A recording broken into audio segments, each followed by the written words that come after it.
paar Stunden warst du klinisch tot. Dr. Mendes hatte Sorge, dass dein Gehirn bleibende Schäden davontragen würde. Was ja wohl nicht der Fall ist. Und jetzt hältst du schon wieder einen Geschäftstermin mit deinem Sohn ab? Was hältst du denn davon? Was ist das? Flitterwochen. Sie kündigen mir. Das ist ja wohl ein Witz. Ich will mein Eigentum zurück. Was mit dem Affentheater?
Haben Sie das auch gehört? Das war doch ein Schuss. Frau von Amstetten ist beim Grafen. Sie war sehr aufgebracht.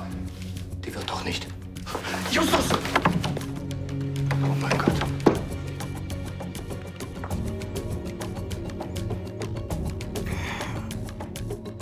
Geben Sie mir die Waffe.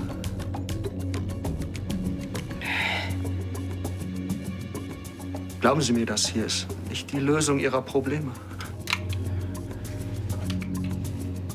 Gott, nochmal, na endlich. Das Hemd ist sowieso versaut, aber ein Loch reicht ja wohl.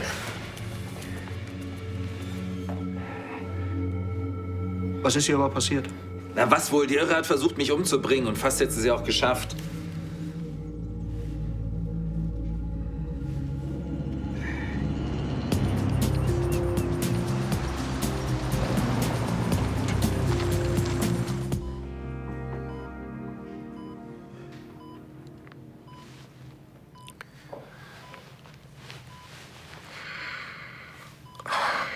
Elisabeth. Ludwig. Wie geht's dir? Gut, gut. So, für eine Bergwanderung bin ich wahrscheinlich noch nicht fit genug. Na, damit sollten Sie vielleicht auch noch 1-2 Monate warten. Wenn nur diese Müdigkeit nicht wäre. Sie haben gerade eine lebensbedrohliche Operation hinter sich. Da muss sich Ihr Körper erst einmal erholen. Abgesehen von der Müdigkeit, wie fühlen Sie sich denn? Irgendwelche Beschwerden, Kopfschmerzen, Benommenheit, Taubheitsgefühle? Nein, nein. Entschuldigt mich mal kurz.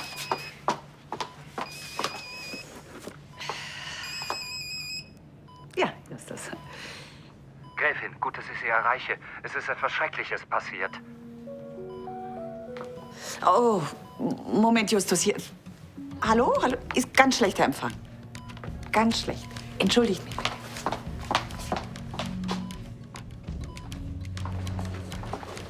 Was ist passiert, Justus? Graf Ansgar wurde angeschossen von Frau von Amstetten.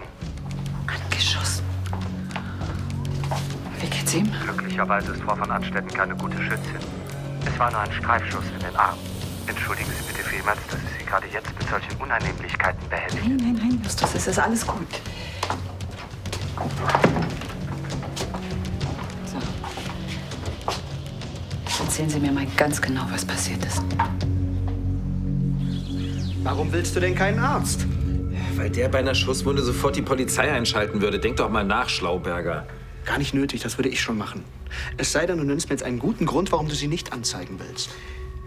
Die Schlagzeilen vielleicht? Meinst du nicht, dein Vater hat inzwischen mal ein bisschen Ruhe verdient? Ich hatte nicht vor zu schießen. Ach, und deswegen sind Sie hier mit einer Waffe aufgetaucht, ja? Ich habe Sie gewarnt. Wir hatten eine Abmachung. Eine Abmachung? Ja. Denken Sie etwa, ich hätte ihm meine Namensrechte aus lauter Großzügigkeit überlassen? Dafür habe ich einen Pfand von ihm erhalten. Als Sicherheit. Aber jetzt sehe ich keinen Grund mehr, das für mich zu behalten. Ich auch nicht.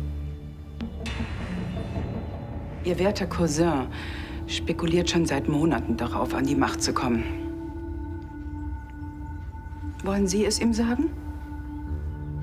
Tut mir leid, ich kann dir nicht ganz folgen. Die finanzielle Krise der Lahnsteinbank hat es nie gegeben. Was meinen Sie damit? Er hat sie erfunden, damit sich alle im Gremium streiten und er als strahlender Retter die Macht an sich reißen kann. Wovon zum Teufel redet sie, Ansgar? Tja, anscheinend ist sie der Meinung, was weiß ich verstehe es doch auch nicht. Er hat nie einen Cent verspekuliert, sondern das gesamte Vermögen der Lahnsteinbank auf den Cayman Islands versteckt. Super geil. Ich habe das perfekte Rezept für unseren Dinnerclub gefunden. Konfierter Lachs mit Limon, Gazpacho und Mangold. Und für die Damen habe ich schon mal ein paar Canapés mitgebracht. Los, greif zu, das ist Lachs mit Spinat und Ricotta. Für wen hast du das gemacht? Outsourcing. Frau Schneider hat einen Auftrag für einen Empfang angenommen, aber ihr eigener Koch schafft das nicht alles so nebenbei. Naja, und da rein zufällig ein Stück Lachs übrig geblieben ist, werde ich sofort das Rezept ausprobieren und somit der Star-Koch von Düsseldorf werden. Underground-Star-Koch. Ja, am Anfang und dann verlasse ich den Untergrund und agiere oberirdisch und knall sie alle weg. Wie wollten die das eigentlich mit den Gästen machen? Weil legal ist das ja nicht. Ja, aber ist das auch nicht verboten. Emilio kocht für ein paar Leute und die bedanken sich dann eben mit einer kleinen Spende. Mit einer sehr großzügigen Spende. Ich meine, für ein 5-Gänge-Menü mit Wein, da kann ich locker 80 € für nehmen. Ansgar, ich habe die ganze Zeit geahnt, dass an dieser Bankenkrise irgendwas faul ist. Können wir jetzt vielleicht mal zu der evidenten Tatsache zurückkehren, dass hier auf mich geschossen wurde? Ist ja wirklich faszinierend. Deine Dankbarkeit dafür, dass ich nicht dich, sondern Clarissa gefeuert habe, hat tatsächlich eine Halbwertszeit von unter 5 Stunden. Ich verstehe das nicht. Ich habe alles zigmal gecheckt. Die Bilanzen waren sauber. Ich glaube nicht, dass Clarissa sich hier irgendwas aus den Fingern saugt. Ach, vertraut jetzt ihr mehr als mir, ja? Ich vertraue keinem von euch. Aber es würde erklären, warum du mir nicht erzählen wolltest, wie du an die Namensrechte gekommen bist. Dafür hat er mir seine Kontoauszüge gegeben. Als Beweis. So hatten wir beide etwas in der Hand für unsere Allianz gegen dich. Ich kann es nur noch mal betonen. Du bist alleinige Geschäftsführerin, weil ich dich heute dazu gemacht habe. Gestern Nacht ist er bei mir eingebrochen und hat diese Kontoauszüge gestohlen. So, und jetzt reicht's mir. Sie kommen hierher, Sie schießen auf mich und anstatt sich zu entschuldigen, verzapfen Sie noch so einen Blödsinn. Ich habe Ihre Waffe mit Ihren Fingerabdrücken und 2 Zeugen. Ihre Motive sind völlig nebensächlich. Und jetzt verschwinden Sie hier endlich.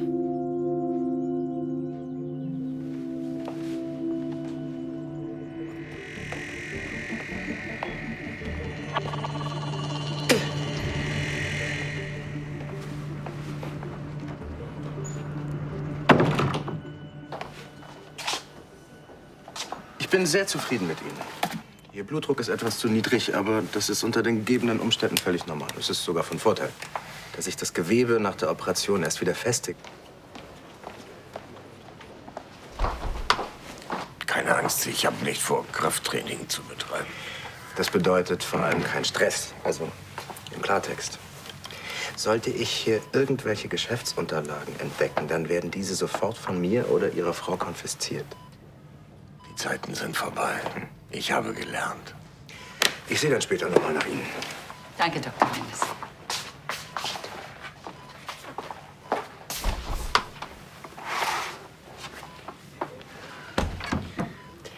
Hast du eigentlich noch genug zu lesen? Ich kann dir morgen gerne ein paar Bücher vorbeibringen.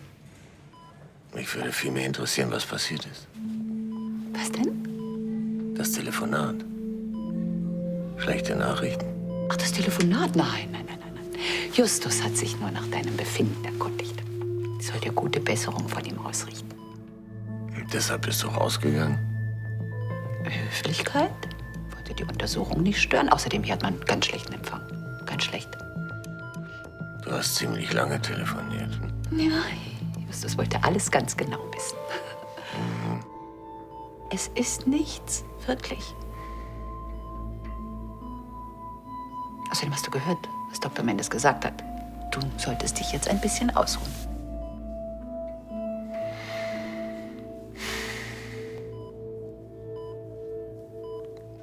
Pfanne, Messer, Brettchen. Bist du sicher, dass du hier kochen willst? Ich habe keine Ahnung, wann Clarissa wiederkommt. Und wenn die dich hier während der Arbeitszeit kochen sieht... Also, es ist nicht böse gemeint, aber deine Oma ist gerade gefeuert worden. Ich glaube, die hat andere Sorgen. Ja, aber was ist, wenn jemand trotzdem was vom Catering will? Hey, jetzt macht euch doch mal locker. Ich habe alles im Griff. Ich will nur nicht, dass du deinen Job verlierst, Emilio. Ich meine, das wäre eine Katastrophe. Prinzesschen, von unseren jetzigen Einnahmen können wir gerade mal die laufenden Kosten decken. Wenn das mit dem Dinnerclub klappt und es wird es, dann können wir endlich diesen Wahnsinns-Schuldenberg abbauen. Ich habe dir versprochen, nie wieder Online-Shopping. Hey, wir schaukeln das. Und ja, vielleicht wäre es doch besser, wenn Leonie und du ein kleines wachsames Auge aufs Catering habt. Also nur für den Fall. Sorry, aber meine Mittagspause ist gleich vorbei. Ich krieg das schon alleine hin. Aber beeil dich, ja? Justus, Sie wissen, was Sie da tun? Das ist nicht die erste Schusswunde, die ich versorge. Vor allem, wenn es sich um eine Standardverletzung handelt. Standardverletzung? Ich muss da sehr bitten. Verzeihen Sie bitte, aber ich meine das doch recht gebräuchliche 9 mm Kaliber. Bei einem Großkaliber von, sagen wir mal, 640 mal 480 wäre das anders ausgegangen. Justus, wie genau verbringen Sie Ihre Ferien? Ich weiß ehrlich nicht, was ich glauben soll. Ich habe die ganze Zeit nicht geglaubt, dass die Krise echt ist. Ansgar hat sich noch nie verspekuliert. Dazu ist er viel zu vorsichtig und er hat immer Reserven. Wir haben aber alles mehr als gründlich geprüft. Uns hätte doch was auffallen müssen. Offensichtlich nicht gründlich genug.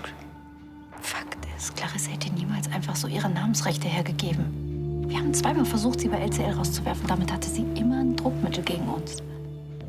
Das heißt, er muss sie irgendwie erpresst haben. Fragt sich nur, womit?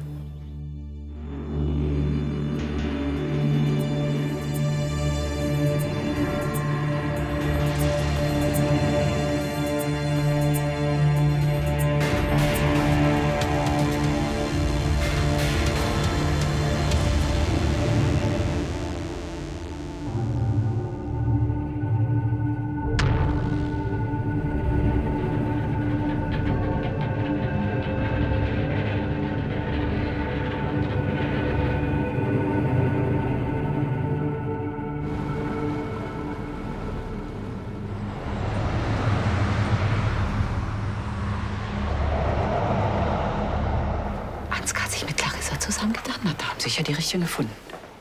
Dann glaubst du also auch, dass ihre Anschuldigungen stimmen? Und du?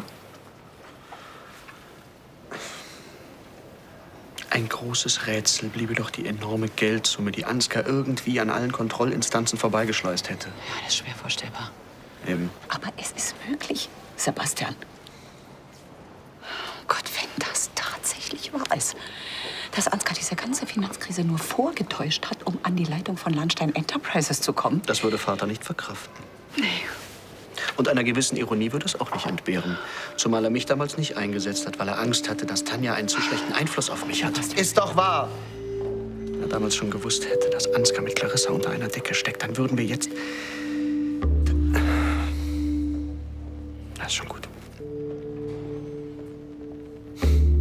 Und was machen wir jetzt damit? Wir wissen ja noch nicht einmal, ob Ansgar diese Krise wirklich nur erfunden hat. Also erst einmal, dein Vater darf nichts davon erfahren, gar nichts. Nicht zum jetzigen Zeitpunkt. Dr. Mendes hat gerade zu ihm gesagt, wir sollen jeden Stress von ihm fernhalten. Ich will schon nichts sagen. Gut. Mit den anderen rede ich gleich. Ja, gut. Hast du eigentlich zum letzten Mal geschlafen? Oh, danke. Mir geht's ganz gut. Hast du wenigstens mal was gegessen? Oh. Los, komm in die Cafeteria, ich lade dich ein. Das ist eine gute Idee, danke.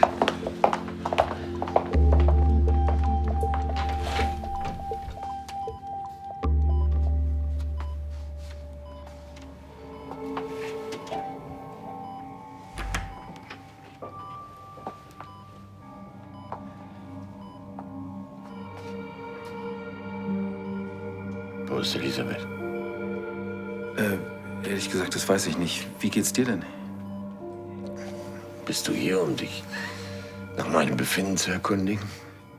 Naja, so erstaunlich wäre das ja nicht. Immerhin verdanke ich dir, dass ich jetzt auf dem Chefsessel sitze. Also eine Art Anstandsbesuch. Also, dass du mir nicht ganz egal bist, das weißt du, aber ich gebe zu, es gibt auch noch einen anderen Grund, warum ich hier bin. Es hat auf Königsbrunn einen Zwischenfall gegeben. Hat das etwas mit deinem Arm zu tun? Ja, ehrlich gesagt frage ich mich auch gerade, ob das so eine gute Idee war, hier hinzukommen. Du hast gerade eine schwierige Operation überstanden und brauchst eigentlich alle Kraft. Ansgar, du sagst mir sofort, was passiert ist. Es geht um Clarissa. Diesmal hat sie komplett den Verstand verloren. Wow, das sieht perfekt aus.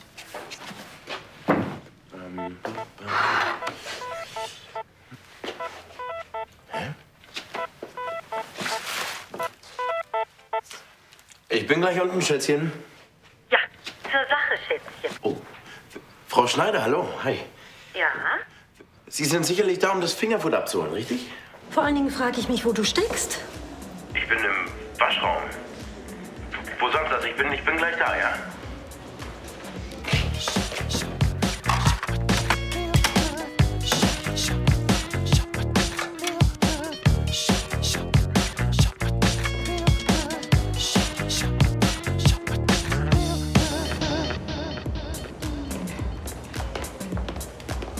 Frau Schneider, Hallo.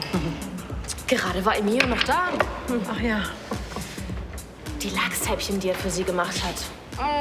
Die waren so unglaublich lecker. Na, davon gehe ich aus. Ja, Leonie haben sie auch unglaublich gut geschmeckt. Na, wenn ihr alle gekostet habt, hoffe ich, dass noch ein paar übrig sind. Wollen Sie einen Kaffee? Ach, nein, danke. Frau Schneider, tut mir leid, dass Sie so lange auf mich warten mussten. Ich mache Ihnen erst mal einen Kaffee. Hm? Emilio, wo steckst du denn? Ich stehe hier schon eine halbe Ewigkeit. Ja, wie schon gesagt, ich war im Waschraum und auf dem Rückweg habe ich einer Kollegin geholfen, ein paar äußerst schwere Stoffbeine zu tragen. Sie wissen ja gar nicht, wie schwer diese Dinger sind. Gerade sowas wie Brikett, ja? Brokat meinst du? Ja, also Brikett, wunderschöner Stoff. Könnt ihr auch? Emilio, die Lachshäppchen. Ja, die sind hinterm Tresen. Bemüht euch nicht. Emilio muss dringend die Gemüsesticks auffüllen. Und die Fläschchen hier sind auch nicht kalt genug. Wird erledigt. Wenn ich das nächste Mal hier auftauche, erwarte ich, dass du hinter dem Tresen stehst. Verstanden? Und nicht irgendwelche Stoffballen durch die Gegend schleppst. Frau Schneider, Sie kennen mich doch. Wenn eine Frau in Not ist, dann kann ich einfach Ich nicht. meine es ernst.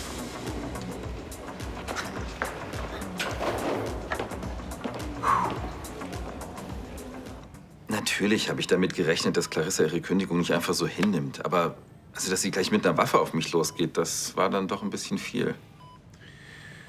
Also vielleicht war das doch nicht so eine gute Idee, die Geschäftsleitung von Landstein Enterprises zu übertragen. Wieso das denn nicht? Ich habe nichts Unrechtes getan. Du hast Clarissa die Namensrechte von LCL abgeluchst und sie wollte dich umbringen. Kein guter Einstand. Ach, jetzt komm schon, ihr wolltet sie doch schon lange loswerden. Mir ist es eben endlich gelungen.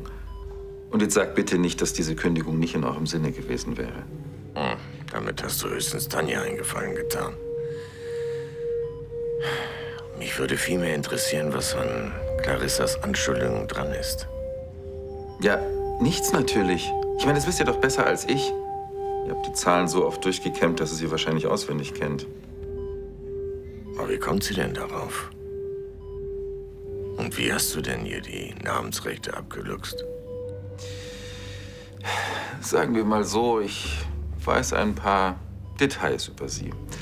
Aber als vollendeter Gentleman, der ich nun mal bin, werde ich sie auch jetzt nicht verraten, selbst nach ihrem Mordversuch. So ritterlich kenne ich dich gar nicht. Ja, ich werde eben oft verkannt. Ludwig, es tut mir leid, ich wollte dich mit all dem natürlich nicht belasten, aber ich wollte auch, dass du die Wahrheit kennst und dich nicht erst über falsche Gerüchte aufregst. Wenn sie denn so falsch sind. Das sind sie. Naja, wie dem auch sei. Erhol dich gut.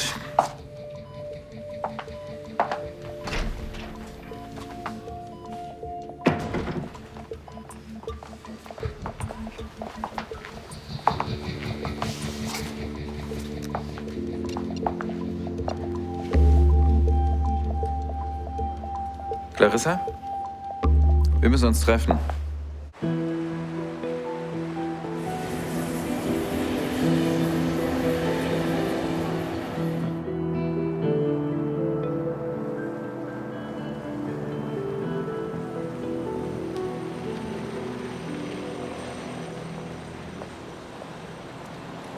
Guten Abend. Wann haben Sie das letzte Mal in den Spiegel gesehen? Gerade eben. Und was soll ich sagen? Ich hätte einen Gewinner angelächelt. Ach, jetzt kommen Sie schon. Sie haben sich doch die ganze Zeit darüber beschwert, dass LCL einen Geschäftsführer zu viel hat. Gut, ich meine, Ihre Lösung wäre wahrscheinlich eine andere gewesen.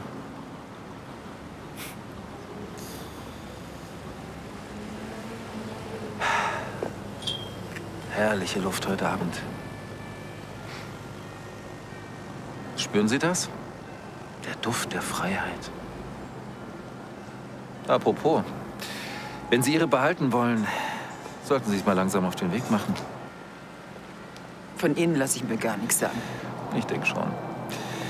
Und weil ich im Grunde meines Herzens ein Romantiker bin, gebe ich Ihnen bis Mitternacht Zeit. Danach zeige ich Sie bei der Polizei wegen Mordversuchs an. Ihr Gastspiel in Düsseldorf ist beendet. Ich könnte ja hierbleiben und der Polizei erzählen, was ich weiß. Dummerweise können Sie nichts davon beweisen. Meine Beweise hingegen sind ziemlich offensichtlich. Finden Sie nicht, dass 10 Jahre Knast in Südamerika genug sind? Leben Sie wohl, Gräfin Anstetten.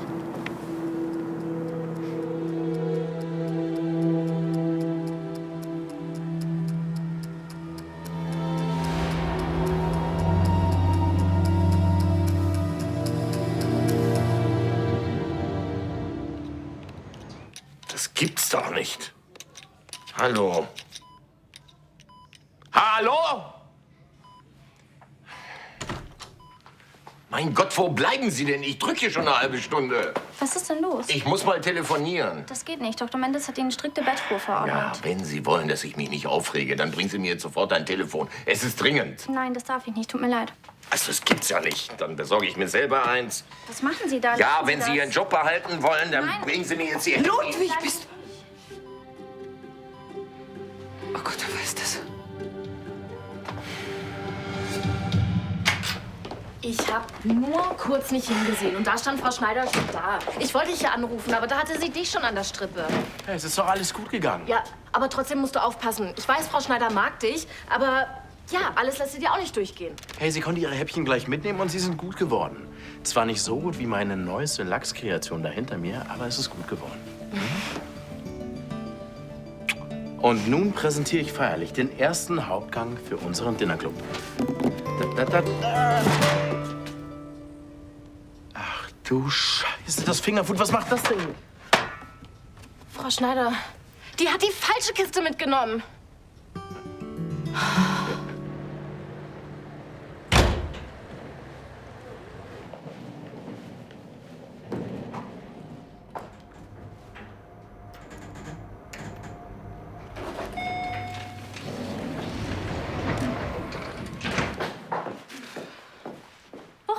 Bist du ja zu Hause?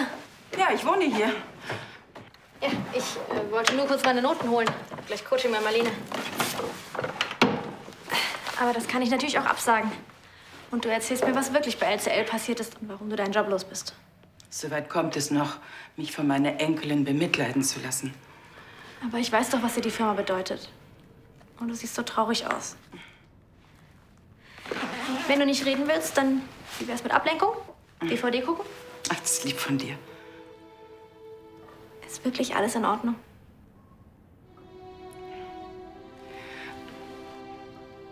Weißt du eigentlich, wie stolz ich auf dich bin? Dass du deinen Weg gehst und dein Musiktalent nicht verschenkst. Obwohl ich mir eine andere Karriere für dich wünsche. Jetzt mache ich mir doch Sorgen. Hast du nicht. Hast du eigentlich eine CD von dem Song, den du im Tonstudio aufgenommen hast? Ja? Warum? Könnte ich eine haben? Klar. Aber du magst den Song doch gar nicht. Vielleicht ja doch. Ich würde mir gerne noch mal anhören. Das Wesentliche ist doch, dass du dieses Lied singst. Bitte schön. Danke. Ja, aber jetzt ab mit dir. Marlene mag es bestimmt nicht, wenn du sie warten lässt. Gut, dann bis später. Oder bis morgen. Und abends ist weit, dann holen wir auf jeden Fall. Mach's gut, mein Schatz. Tschüss.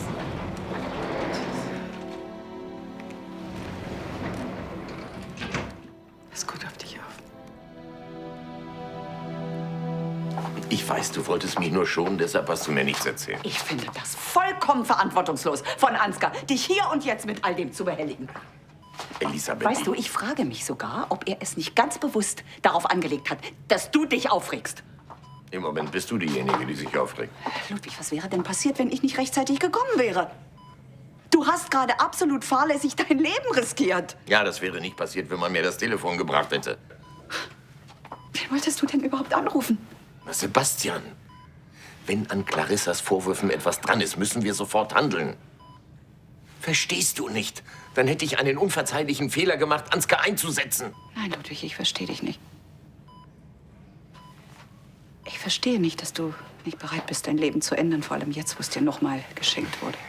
Und ich verstehe nicht, warum du Zukunftspläne für uns machst, wo doch deine Gedanken einzig und allein um das Wohl und Wehe der Firma kreisen. Nein, bitte, lass mich, lass mich. Ich kann nicht mehr. Seit Wochen, seit Monaten sind meine Emotionen auf einer ständigen Achterbahnfahrt. Ich hatte so sehr gehofft, dass du nach dieser Operation etwas begreifen würdest, aber das hast du nicht. Du wirst dich nie ändern, das weiß ich jetzt.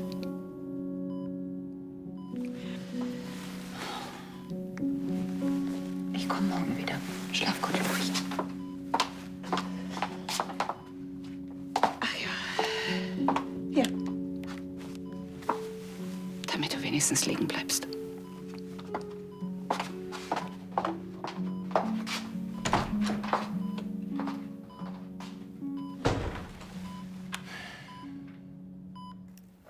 Aufnahmen gestartet.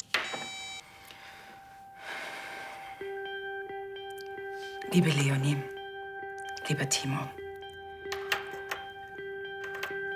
Es tut mir leid, dass ich nicht persönlich von euch abschieden würde, euch niemals im Stich lassen, wenn es nicht unvermeidlich wäre.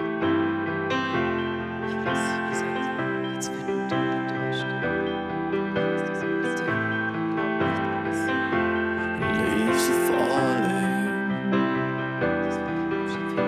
falling from the trees. Some birds are calling, and the earth begins to freeze. These quiet times that I like best. These quiet times that I like best.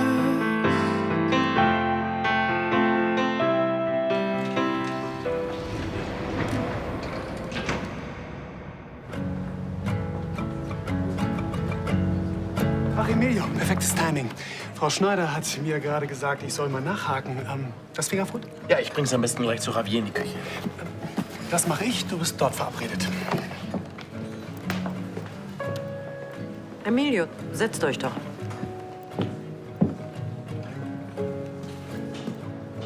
Frau Schneider, wissen Sie, also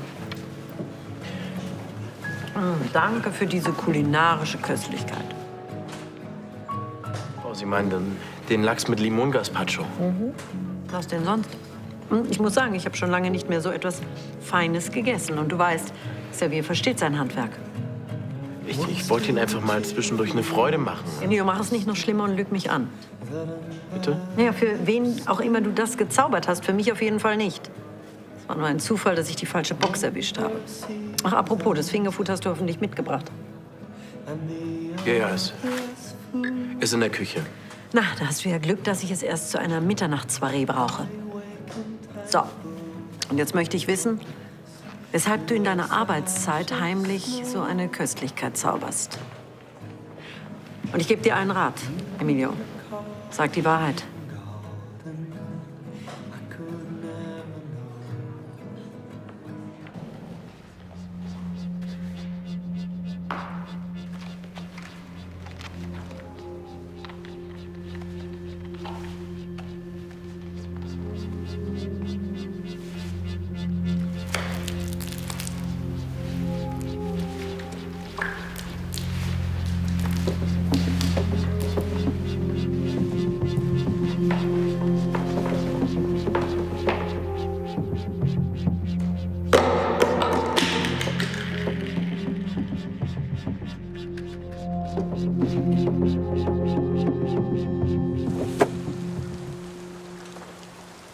Danke, Kurt. Danke. Ach, Ansgar. Elisabeth, welche Freude. Das wird sich zeigen. Warum waren Sie bei meinem Mann im Krankenhaus und haben ihm brühwarm von diesem Anschlag berichtet? Ich hoffe, das hat ihn nicht zu sehr beunruhigt. Was denken Sie sich eigentlich? Ich denke, dass er ein Recht darauf hat, dass man ihn nicht anlügt. Abgesehen davon ist er nicht dumm. Er merkt, wenn man ihm etwas verschweigt. Du weißt Bescheid? Ja. Deshalb lass uns gleich zur Sache kommen. Offensichtlich habe ich vor der Operation nicht die richtigen Entscheidungen getroffen. Ach was.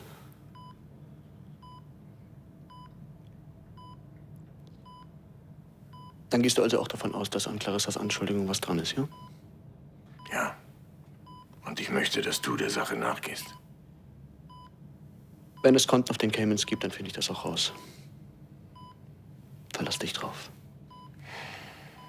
Ich wollte der Erste sein, der ihm von diesen Ereignissen berichtet. Er soll sich gar nicht erst unnötigerweise mit diesen absurden Anschuldigungen auseinandersetzen. Wenn sie denn absurd sind. Sehen Sie? Genau das meine ich. Sebastian, Tanja und Sie trauen mir doch alles zu. Sogar eine erfundene Krise der Bank. Wissen Sie was, ich habe das alles so satt. Mit Ihrem Besuch bei Ludwig haben Sie eigentlich vorweggenommen, was sowieso passiert wäre. Er kann nicht ohne die Firma. Nicht einmal, wenn es sein Leben kosten sollte. Sagen Sie, wann haben Sie eigentlich das letzte Mal geschlafen? Warum fragt mich das heute jeder? Denken Sie mal drüber nach.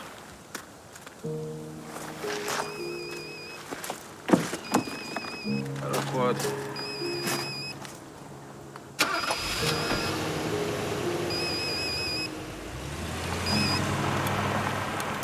Hallo, Ludwig.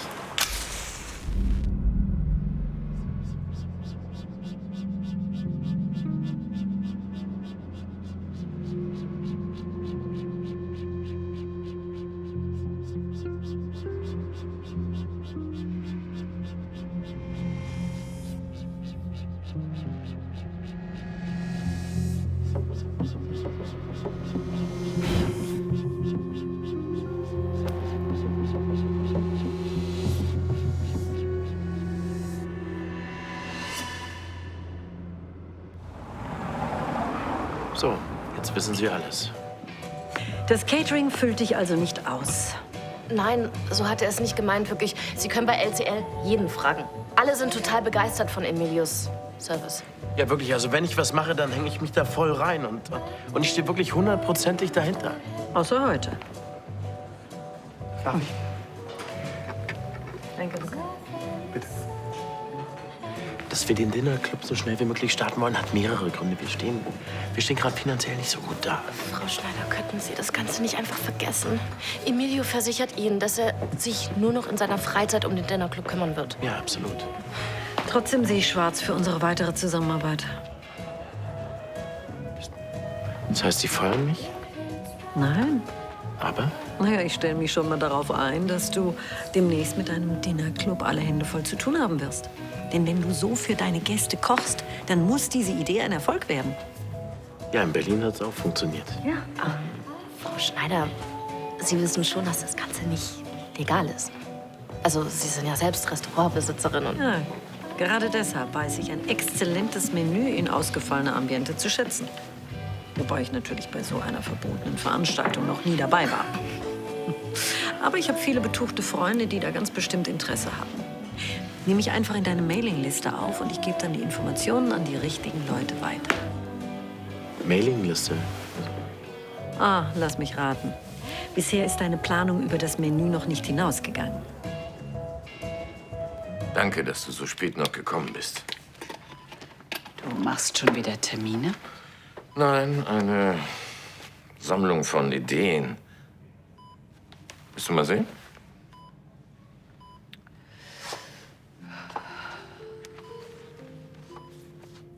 Urlaub? Freizeitangebote auf den Bahamas? Wir können golfen, segeln, schwimmen, mit Delfinen tauchen.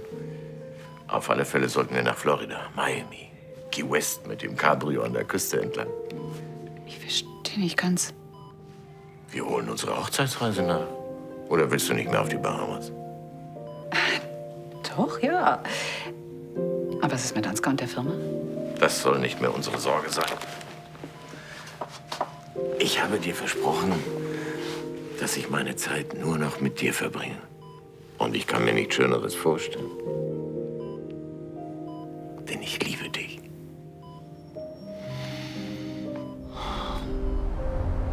Ja, natürlich. Sobald mein Zustand es zulässt, komme ich noch mal im Präsidium vorbei und gebe meine Aussage schriftlich zu Protokoll. Auf Wiederhören. Tanja, was auch immer du willst, geh mir bitte morgen damit auf die Nerven, ja? Auch wenn ich mich nur bei dir bedanken will? Du hattest recht, so richtig habe ich das ja noch gar nicht gemacht. Hm? Was denn? Und dann kommst du jetzt zur Geisterstunde hier vorbei und willst das nachholen? Egal, was du bei der Bank gedreht hast. Tanja, ich habe gar nichts gedreht. Clarissa hat... Eigentlich wollte ich nur sagen, das ändert nichts daran, dass ich dir den schönsten Tag meines Lebens zu verdanken habe. Unsere Hochzeit? Knapp daneben. Der Tag morgen. Ich werde mein Büro betreten. Dann werde ich herübersehen in Clarissas Büro und mich daran erfreuen, dass es leer ist. Und leer bleiben wird.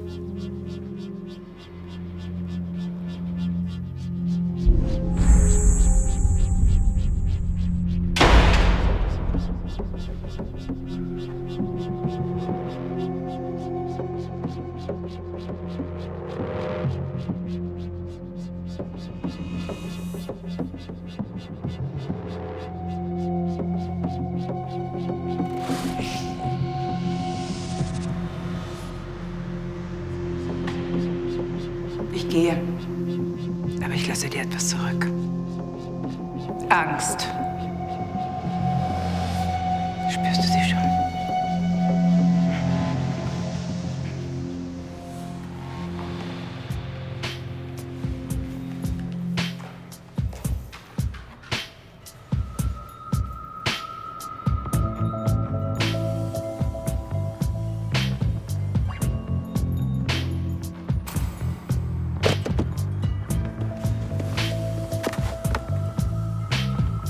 Genießt euren Triumph, solange ihr noch könnt. Ich komme wieder und ich hole mir alles zurück, was mir gehört.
To